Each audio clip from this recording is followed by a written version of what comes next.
Hello guys, welcome back to my channel. In this video we are going to learn the prose A Wrong Man in Workers Paradise. अब ये हमारा pros number 2 है और पिछली video में हमने toasted English को पूरा किया था और इस वाली वीडियो में the second most important prose हम देखने वाले हैं। तो हमारे फॉर्मेट की तरह हम देखेंगे पहले अबाउट ऑथर। ऑथर का नाम है रविंद्रनाथ टैगोर। उनका जन्म 1861 में हुआ था और उनकी डेथ 1941 में हुई। रविंद्रनाथ टैगोर एक मल्टी फैसिटेड आर्टिस्ट थे। वो म्यूज़िक कंपोज़र भी थे, पोएट भी थे, नॉवेलिस्ट भी थे, प्ले राइट भी थे और पेंटर भी थे।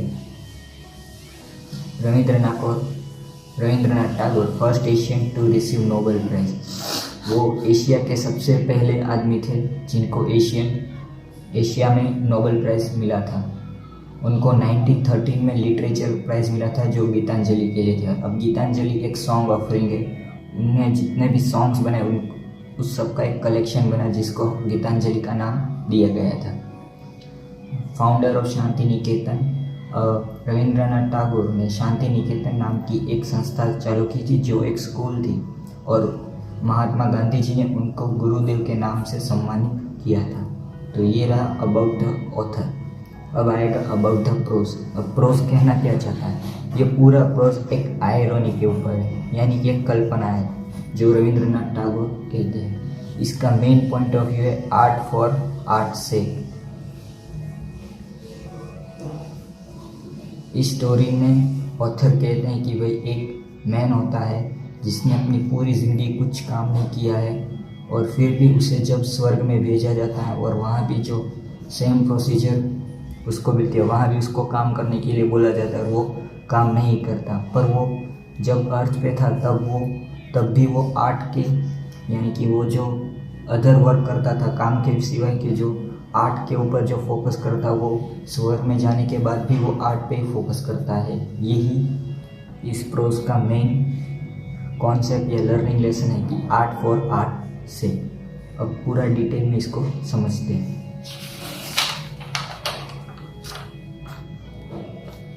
सबसे पहले तो मैं बता दूं इस प्रोज में दो कैरेक्टर हैं, अ मैन एंड गर्ल।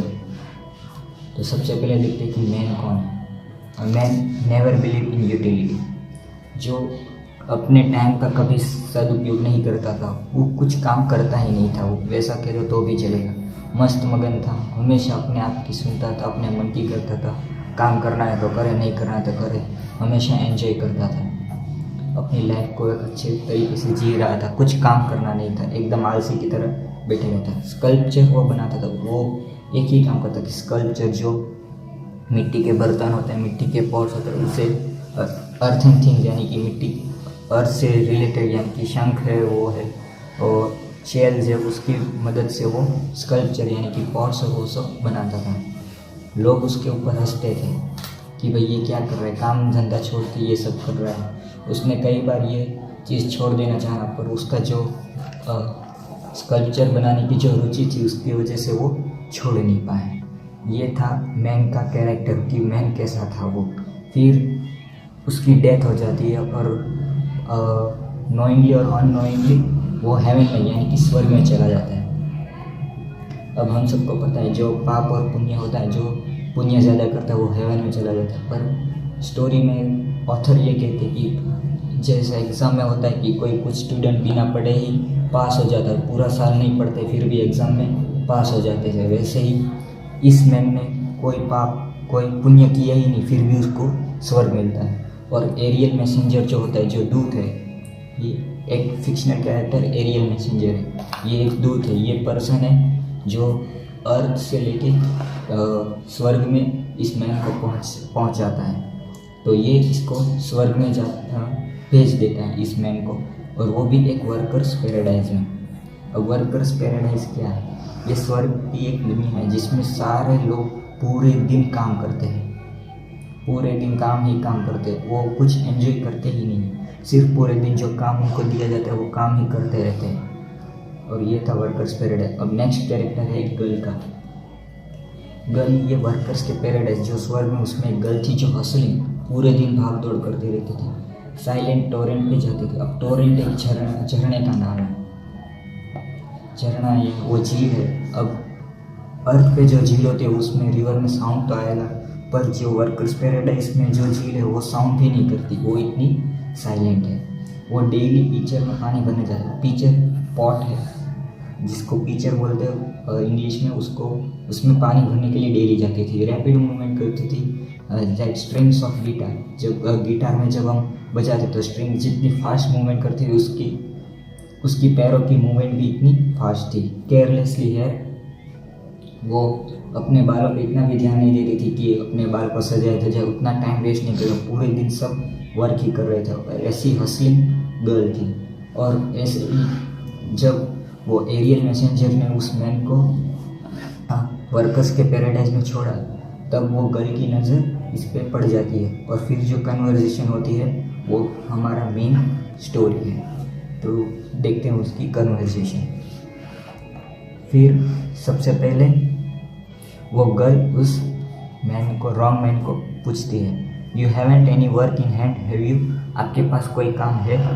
फिर ये बोलता है, I haven't moment to spare for work, मैंने अपनी लाइफ में कुछ काम किया ही नहीं और मेरे पास कुछ काम भी नहीं है। फिर वो गर्ल वो समझ नहीं पाई कि वो क्या कहना चाहता है। फिर उसने पूछा कि मैं एक काम दूंगी, क्या आप करोगे? तो फिर रॉन्ग मैन बोलता है, मैं कब से आपके हाथों से आपके काम का इंतज़ार कर रहा था। फिर गर्ल ये पूछती है, कौन सा काम करोगे, which work will you do? फिर रॉन्ग मैन बोलता है, मुझे अपने जो उसके गर्ल के पास जो पॉट्स थे उसमें से मुझे एक पिक्चर दे दो। फिर गर्ल ने सामने से पूछा, क्या आप टोरेंट में से पानी निकालोगे? तो फिर रॉन्ग मैन बोलता है, नहीं, मैं पानी नहीं निकालूंगा और मैं उसके ऊपर ड्रॉ करूंगा, अपनी आर्ट करूंगा। फिर वो बिना सोचे समझे वो गर्ल ने उसको एक पिक्चर दे दिया। फिर वो चली गई। फिर जैसे ही रॉन्ग मैन को वो पिक्चर या पॉट मिला तो उसने उस पर लाइन बनाई, पेंट किया और कलर किया। फिर नेक्स्ट डे जब वो टोरेंट के पास वो गर्ल आई, तब वो गर्ल ने वो पिक्चर को देखा और उससे एकदम सरप्राइज हो गई कि, और उसे पूछा, what do they mean, what is there purpose?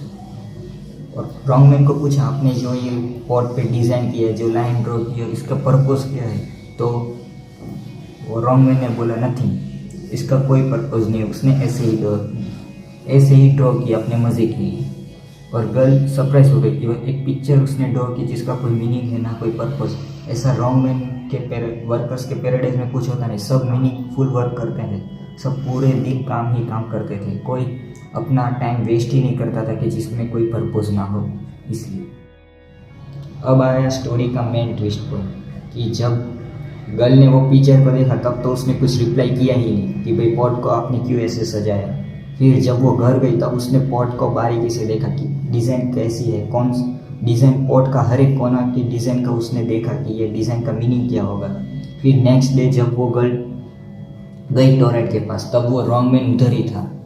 फिर गर्ल ने उसे पूछा कि what do you want from me, आप मुझसे क्या चाहते हैं? तब उसने रॉन्ग मैन ने रिप्लाई किया, मुझे और काम चाहिए। और फिर वापस ऐड किया कि आप गर्ल को पूछा कि आपको कौन सा काम पसंद आता है। फिर वो अपने आप से ही बोल देता, मैं आपके लिए एक रिबन बनाता हूँ अगर आप बुरा ना माने तो। फिर गर्ल ने पूछा, कितने में आप, यानी कि प्राइस में, किस लिए आप मुझे ये रिबन बना के दोगे? फिर रॉन्ग मैन बोलता है, नथिंग, ऐसे ही मैं बना लूँगा। फिर जैसे जैसे वो रिबन बना के दी, गर्ल ने वो रिबन पहनी, वो सज धजने लगी, वो अपना टाइम स्पेयर करने लगी, अपने मज़े के लिए अपना टाइम स्पेयर करने की। जो वो काम पूरे दिन कर रही थी और अपना काम फिनिश कर रही थी, अब वो उसका काम अनफिनिश ना, वो थोड़ा काम छोड़ देने लगी, वो पूरा काम नहीं कर रही थी। और जो इफ़ेक्ट थी, जो पूरा दिन काम करने वाली वर्कहोलिक लड़की थी, अब वो एक एन्जॉयबल गर्ल बन गई। और यही इफ़ेक्ट पैराडाइज के सारे लोगों पर पड़ने लगी। जो लोग पूरे दिन एक्टिव रहने थे वो अब आइडल बनने लगे, सब आलसी बनने लगे, सब अपने आप पर भी ध्यान रखने लगे, सब सच धजने लगे, सब वो जो ड्राइंग्स थी, वो पेंटिंग्स थी, वो सबको पसंद आने लगी।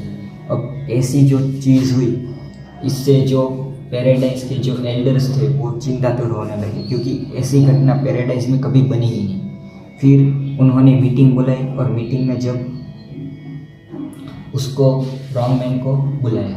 फिर इसके पहले जो एरियल मैसेंजर, जो स्टोरी के पॉइंट फर्स्ट फेज में आपने देखा कि जो जिसने रॉन्ग मैन को इस पैराडाइज में डाला, उसने ये चीज़ देख ली और कन्फेस किया कि भाई ये मैंने गलती से इस रॉन्ग मैन को आपके पैराडाइज में डाल दिया, ये मेरी गलती है। पर फिर भी एल्डर्स ने मीटिंग बुलाई, रॉन्ग मैन को बुलाया और उसके प्रेसिडेंट ने स्ट्रिक्टली उसे बोला कि भाई तुम यहाँ नहीं रह सकते, तुम्हारी वजह से यहाँ का एटमॉस्फेयर बिगड़ रहा है, सब वो जो वर्कहोलिक थे वो सब अब आलसी बनने लगे। और कंक्लूजन यही था। अब जब वो सामान पैक करके जा रहा था रॉन्ग मैन, तब एक सडनली अनएक्सपेक्टेड चेंज हुआ और वो चेंज था कि जो गर्ल थी, जो वर्कहोलिक थी, जो वर्क एक्टिव थी, जो पूरे दिन हसलिंग कर रही थी, वो भी उसके साथ जाने के लिए तैयार हो गई। उसने बोला रुको मैं भी आपके साथ आ रही हूँ। तो यही था स्टोरी का एंड। एक अनएक्सपेक्टेड मूवमेंट जो वर्कर्स के पैराडाइज में जो लोग थे उन्होंने कभी सपने में भी नहीं सोचा था कि ऐसा कुछ होगा, कि कोई भी पर्पस के बिना वो गर्ल उसके लिए जा रही रॉन्ग मैन के साथ। अब लर्निंग लेसन क्या है? We should have a moment of leisure. हमारी ज़िंदगी में एक फन का मोमेंट यानी कि एक लेजर यानी कि आनंद या खुशी मनाने का हम हमेशा पल होना चाहिए। अब ये स्टोरी में टोटल 2 पार्ट्स है, एक idler artist and Hustler workers. और आर्टिस्ट अपने माइंड को हैप्पी करता है, अपने दुख दर्द को भूल देता है और सारी खुशी आर्टिस्ट के वर्क करके अपनी लाइफ कलरफुल बनता है। और वर्कर वो सर्वाइव करते हैं, वो अपने पेट, अपने भूख और प्यास को मिटाने के लिए काम करते हैं और अपना वर्क करते हैं। तो हमारी लाइफ में भी ये कि भाई जो आर्टिस्ट है वो हमारी लाइफ में जो आर्टिस्ट का पहलू है वो हमारे माइंड की टेक केयर करेगा, वो हमारे माइंड के लिए मददरूप है। और जो हसलर यानी कि जो वर्किंग लाइफ है वो हमारी बॉडी की केयर के लिए। अगर वर्क नहीं किया तो खाना नहीं मिलेगा और सर्वाइव नहीं कर पाएंगे। फिर अगर हमने कोई ऐसी चीज़ें नहीं की जो आर्टिस्ट लाइक सिंगिंग, डांसिंग होगी, कोई भी आर्ट नहीं किया तो हम हमेशा दुखी रहेंगे, हम हमारे दुख को भुला नहीं पाएंगे। और दुख को भुलाने के लिए हमें ऐसी आर्टिस्टिक एक्टिविटी करनी है। तो हमारी लाइफ में भी दोनों का बैलेंस होना चाहिए। हमें आलसी भी नहीं बनना और फुल वर्कहोलिक भी नहीं बनना, हमें दोनों का कॉम्बिनेशन रखना है। तो बस यही था wrong man in workers paradise. Thank you.